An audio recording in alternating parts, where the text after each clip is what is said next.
নমস্কার বন্ধুরা, মৌ কিচেনে আজকের আমি বানাবো মূলো দিয়ে বড়া। চলো আমি বাগানে যাব মূলো তুলতে।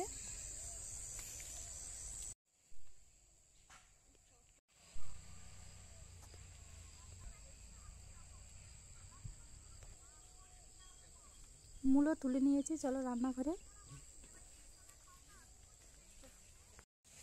দেখো আমি মূলোগুলো কেটে ধুয়ে নিয়েছি, এগুলোকে গ্রেট করে নেব।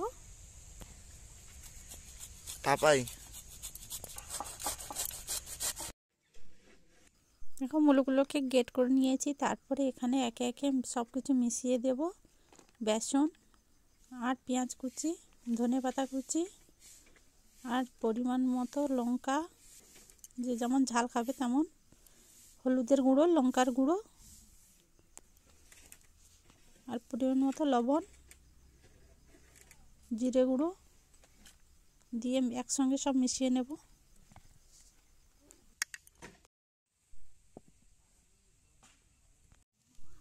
দিয়ে দেবো তেল।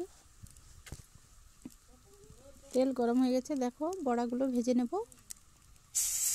অল্প অল্প করে তেল দিয়ে ভাজবো।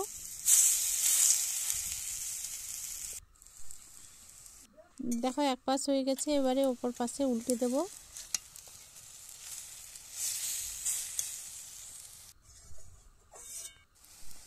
দেখো দুপাশ ভালো করে লাল করে ভেজে নিয়েছি, এরপরে তুলে নেব।